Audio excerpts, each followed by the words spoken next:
अलावा अगर आप कुछ और शेयर ढूंढ रहे हैं तो एक बार रिलायंस इंडस्ट्रीज पे मेरी नज़र जा रही है बार बार। वो इसलिए नहीं कि ये शेयर मार्केट का लीडर है, वो इसलिए क्योंकि 21 तारीख को इसके भी नतीजे आने वाले हैं। नंबर से पहले अगर ये शेयर थोड़ा रुक जाए, विंडफॉल टैक्स की खबर भी मार्केट के अंदर अब आ चुकी है, तो क्या यहाँ पे आके एक बेस बना रहा है। एक बार प्रशांत आपको दो हिस्सों में बताना है। पहला, एक जो मौका फरस्त लोग होते हैं मार्केट के अंदर, जहां जहां उनको अपॉर्चुनिटी मिलती है वो अंदर आते हैं और उसमें से पैसा बना के चले जाते हैं।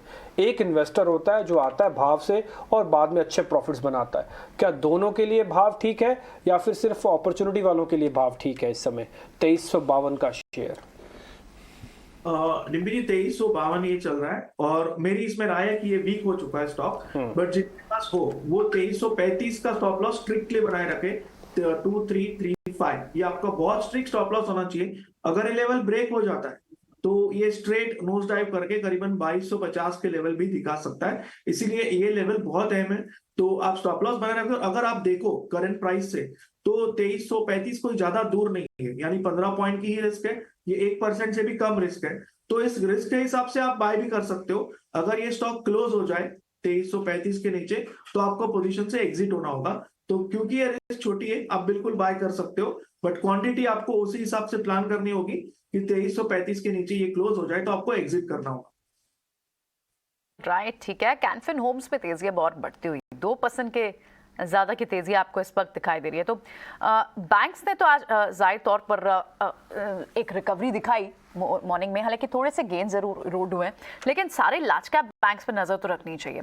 इस बीच एक बार बीएससी के कुछ स्टॉक्स देख लेते हैं कि वहां किस तरह का एक्शन देख रहे हैं। बीएससी 100 के जब हम स्टॉक्स देख रहे हैं वहां पर आपको जो बड़े स्टॉक जिनको हम डिस्कस भी कर रहे थे, बजाज ऑटो जैसे स्टॉक्स, वहां तो आपको मूवमेंट है।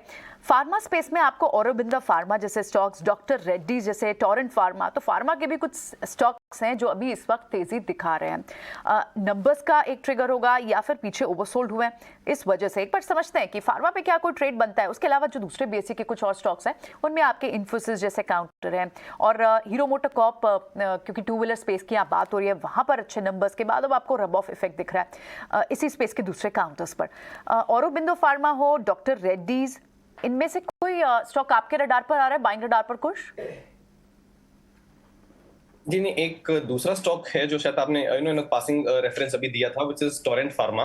इस स्टॉक में एक अच्छा खासा रन अप है, हल्का सा कंसोलिडेशन है with that, but that is also with a positive bias. तो मैं कहूंगा इस स्टॉक पे नजर रखिए। Cipla and Sun Pharma are like a very well discussed story anyway right now. तो मैं कहूंगा उसके बियॉन्ड अगर कोई आप स्टॉक देखना चाहें तो आप टोरेंट फार्मा देखिए। एक स्टॉक और है जो शायद अजय ने मेंशन किया था लास्ट वीक, तब से मेरे रेडार पे भी है, which is Laurus labs. Stock में अच्छा खासा करेक्शन हुआ है और 500 के आसपास स्टॉक ने अच्छा खासा बेस बनाया है। It is attempting a rebound, volume action जरा सा अपटिक हमें देखने मिला है और आज भी स्टॉक एक अच्छा खासा स्ट्रेंथ बता रहा है। So that is something that I would definitely keep on my radar. May be not just yet enter into a trade, but definitely मैं फार्मा स्पेस से, हेल्थ केयर स्पेस से इस स्टॉक को भी अपने रेडार पे डेफिनेटली रखूंगा। It's showing rather good strength और 500 के आसपास अच्छा खासा सपोर्ट लेके स्टॉक एक अपटिक दिखा रहा है। तो लॉरस लैब, ये स्टॉक ने भी पिछले हफ्ते से ही आपको परफॉर्म करना शुरू कर दिया, ये चल रहा है पिछले हफ्ते से इसकी चाल है और इस पर आप नजर भी रखें। तो टोरेंट फार्मा और लॉरस लैब, कॉर्पोरेट अर्निंग्स का भी एक ट्रिगर है जिस पर बाजार नजर बनाए हुए हैं इन स्टॉक्स पर।